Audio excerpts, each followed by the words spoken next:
Alex Jones says the unsayable, but is it unsayable because it's so egregious and wrong, or is it sometimes unsayable because it's true? How many times has Alex Jones been right?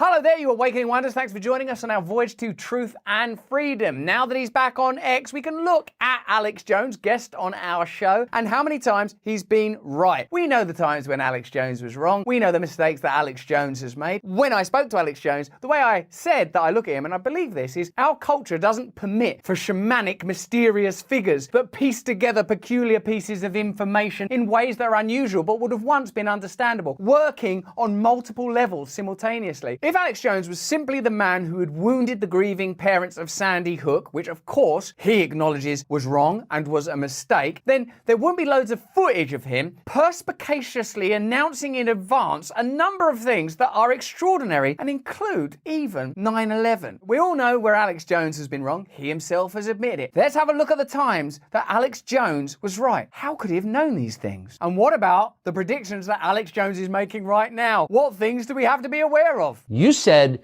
they're going to have airliners fly into the World Trade Center and they're going to blame a guy called Osama bin Laden. No, leaving aside what actually happened, how could you have known that? If a really nebbish kind of Harvard journalist had done that, you'd be like, oh my God, you're a genius. How did you know that? If it was like someone like this, like Woodward Bernstein type journalist, or more contemporary, modern, but respected, even legacy media generally, be like, how did you work that out? What were your sources? How did you do it? You know, that would be revered and prize winning. But because Alex Jones is like a preacher, because I see him as a kind of spiritual, mystical orator rather than a journalist as we previously understand it. And by the way, there's room for different ways of approaching information. This person will be lauded. It's extraordinary, isn't it? Well, in the longer clips, because it's a multi-hour show from July 25th, 2001, I specifically walked through all the reasons, and I knew that they were hyping up that we were about to be hit by Osama bin Laden. I knew that the World Trade Center had been attacked the first time and that the feds had been involved helping cook the bomb and allowing it to go forward. And I just saw a lot of the pre-programming that was happening in the media. Pre-programming is a term that we're becoming increasingly familiar with, probably because of people like Alex Jones. Michael Shellenberger, for example, said that with the Hunter Biden laptop story, there was a lot of pre-programming or prepping or pre-framing. Oh, there's going to be this story, it's Russian disinformation. So when it comes through more respected, shall I say, or credible, it depends how you regard Alex Jones and how you regard legacy media or even independent journalists like Shellenberger. We approach it differently. So it's very interesting to see where Alex Jones is sort of was culturally ahead of the curve, but also literally ahead of the curve, but also literally ahead of events in ways that seem difficult to understand. They were on the news saying, you know, well, life's about to change in America. And I was reading what the RAND Corporation was saying and what the Pentagon was putting out. And I read the PNAC document from a year before, Rebuilding America's Defenses, that Dick Cheney had helped write.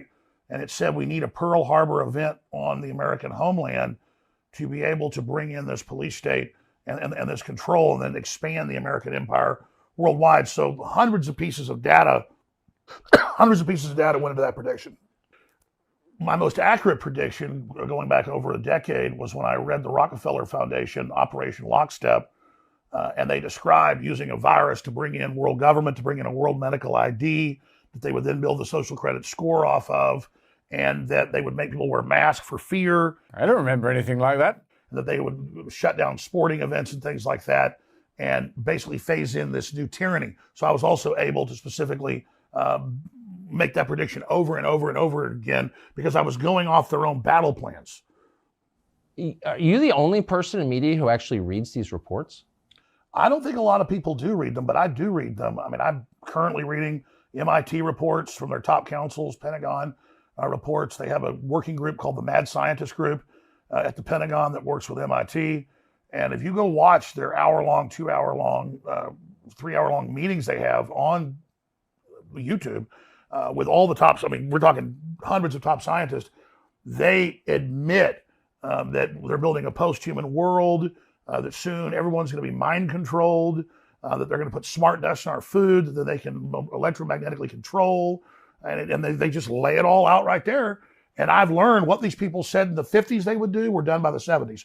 What they said their plan was in the 70s, for the 90s, they got done. When it comes to discrediting Alex Jones, do you imagine that it has more to do with saying stuff around Sandy Hook and making errors in other areas? Or do you think it's because there are data available that can tell us about the intentions of the powerful, which have demonstrably now been shown to be true, and that if enough of us feel like, well, hang on, have we got more in common with one another than these establishment interests that appear hell-bent on controlling us, or that we would become less malleable, more disobedient, more likely to resist? There may be certain things about Alex Jones that you don't like, the way that he talks or looks or whatever, but the fact is that when he's saying stuff that they talked about in the 50s happening, and the pandemic stuff and the 9/11 stuff, and generally now, I think that Alex Jones was way ahead of the curve. Now there are all sorts of independent voices that are aware of, conspiracies that are not conspiracy theories, but that are conspiracy facts, and plans that were sort of spoken about at the globalist level that have subsequently been enacted. What you have to ask yourself, I always think, when someone is vilified and subject to vendettas and media attacks, do you think that the problem is what they're telling you it is, or do you think that this person might actually be a threat to establishment interests? It doesn't take long to work out what's more likely. And then when they had their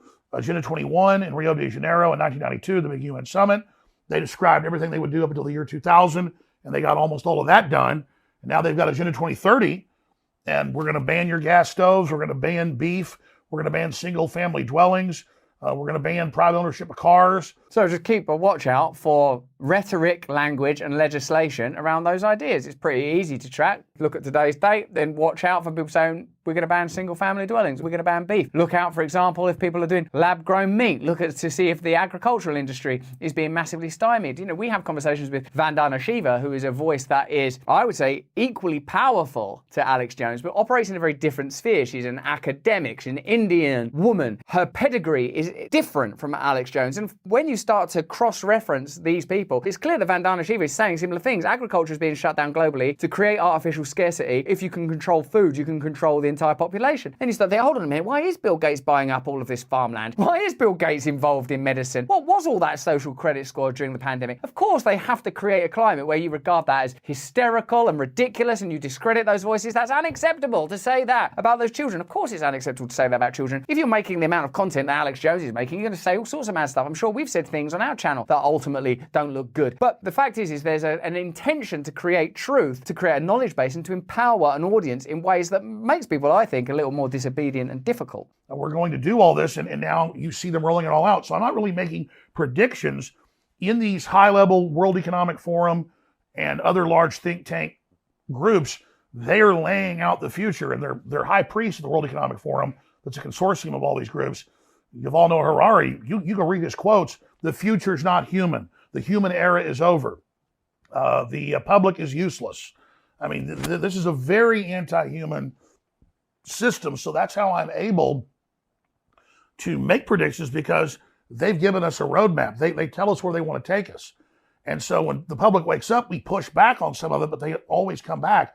And so I'm just following the trajectory of where they say they want to take us. Alex Jones has a particular rhetorical style, more akin to a preacher than a journalist as we were taught to understand them. But when he talks about automation and AI and Yuval Noah Harari's prediction that the future will be technological, that's in a sense the march of capitalism that's been completely normalized, that there are sort of best-selling books and think tanks and forums where we're just told, oh, this is how it's going to go. And think about how the legacy media just normalizes the presence of robots in the New York City streets. It's going to be convenient. Amazon can deliver straight to your door. This is, in a sense, how the media normalizes information that comes from academia or think tanks or globalist groups, and it slowly just seeps into the culture. To me, it seems like the intentions are domination and profit and centralization of authority. And Alex Jones has a very invective, passionate style, and people like Yuval Noah Harari just sort of tell you in a sort of a rational way, this is good, this is going to be beneficial. Universal basic income, the public is useless now, you don't need the population. And I suppose, as Alex Jones says, you have to look at this information and see what is useful. And of course, people err and make mistakes, but what is the reason that Alex Jones has become so controversial? What do you think it's actually about? Why is he being demonized? Is it because he said things that have hurt people's feelings, for which he's atoned? Or is it because he said things that make people mistrustful of the establishment? There were a lot of white papers,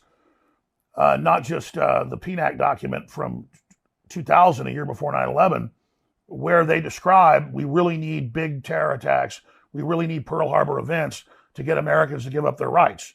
I mean, take what just happened in Israel. Totally tragic. My heart goes out to all that have been killed or lost loved ones or been injured. But there's no way that one of the best intelligence agencies in the world didn't know that was coming. The massive buildup, the 5,000 missiles, the paragliding attacks, all of that. And so there was clearly a stand down there. And now the West will take more of the people's rights. Israel will be able to crack down and take more of their people's rights, which is a big debate over there. Hamas is being funded by Hezbollah, which is Iran. We just had Biden a month ago give $6 billion to Iran. And now the mullahs are bragging that they were behind the attack, Hezbollah funding Hamas. So really, those aren't even predictions. It's clear that Hezbollah and Hamas have tens of thousands of men and women as sleeper cells. In a sense, all Alex Jones is saying is that there are ulterior, submerged narratives that are not properly described and explained within legacy media because it's against their interest to give you that type of perspective. He's really putting together available information and asking you what you think. Whether or not you think there was a stand down, I suppose that's the most outrageous claim that's made there, but is there a precedent for things like that? Have there been false flag events? What Alex Jones invites you to do, I suppose, is to question the authority of legacy media. And I think because of that, it's no coincidence actually, is it, that Alex Jones and Trump shared a pivotal moment before the ascendancy of Trump, because really what he represents, I think, is the rise of independent media. People say, oh, they're mad, they're hysterical, but that rise would have not been possible if legacy media had maintained its integrity. And if you want a sort of two-word example of the loss of the legacy media's integrity, Julian Assange. That's where they lost their integrity. And so you're going to have people like Alex Jones, who I think should be permitted in the public space because he's putting together ideas that are valuable and important. And also, there's a degree of snobbery. Do you think there is as well? Like, who does he think he is? Listen to us, shut up. We experienced that, as a matter of fact. Oh, be quiet. You didn't go to university. Shut your mouth. We'll tell you what to think. There's a variety of factors that certainly, in my opinion, go beyond. We're just trying to protect you from Alex Jones. That's all we care about. He might upset you. I don't know. I've not seen too much protection from you guys. And it's an easy equation to predict that there's a wide probability that Hezbollah and Hamas at some point are going to attack sports stadiums, they're going to attack colleges, they're going to attack synagogues, they're going to shoot up mass gatherings if they're given the order by Iran, if we go to war with Iran. And then when this happens, our government won't get in trouble for dissolving the border and letting these people come in. Just like on 9/11, our government clearly had prior knowledge. There was clearly a major stand down that went on. And the government got more power, more control, and now they're not pointing the Homeland Security apparatus. Now we're beyond Alex Jones and we're into the threat of independent media. Once you have figures like Tucker and Alex Jones having conversations like that just can't be shut down, you need to get Barack Obama behind a podium in Stanford saying, misinformation is dangerous. We can't have people not trusting the mainstream media and trusting the state. We need to get rid of this. Because essentially, if that now, what he's able to do is say, this will happen. When that happens, there'll be millions of people that are like, hey, we were told this was going to happen. So it's a tragic event where on this unbelievable, these monsters, these animals, whatever version of reality they try to mobilize in order to generate regulation, legitimize war, facilitate profit. We all know how this works now. The independent media space offers not only an antidote to it, but potentially a prevention of it. We're already seeing figures like RFK, Vivek Ramaswamy, the obvious example of Trump, that are able to bypass previous gatekeepers. That's the real threat. It's not like, oh my God, before any more parents are upset, we gotta shut down all those people who are plainly against establishment interests. I don't trust them. We're told that Alex Jones is a pariah and a lunatic, an evangelist, he must not be trusted. But all he's really saying about a potential war with Iran is there's a possibility that it will lead to attacks on American homeland. And certainly the Iraq war, for example, did lead to terror in the Middle East, if not attacks on American homeland. So who's more hysterical and crazy? Is it Alex Jones or is it Barack Obama, Nikki Haley, all these people that are saying let's go to war with Iran, it's necessary to have war with Iran, without ever mentioning, oh, this could in fact escalate the possibility of domestic attacks. It certainly will probably mean that American service people will lose their lives. We've got to make a choice there. What they're focused on is shutting down alternative narratives and simplifying their own agenda and presenting it as something that's beneficial to you. Never outright saying, look, we've got these ties to the military industrial complex, 50% of our defense budget goes there, massive amount of your taxes, they keep failing audits, we know that weapons intended for Ukraine ended up, but all of these things are ignored and voided. That's why no one trusts them. That's why they're willing to trust Alex Jones. That's why they're shutting Alex Jones down. At the Russians like they did in the Cold War, or the Islamists after 9/11. Now they admit that their main focus is Christian conservatives and the bitter clingers and the people that live in rural America, that white people, I mean, it says that in the report, are the main terror threat.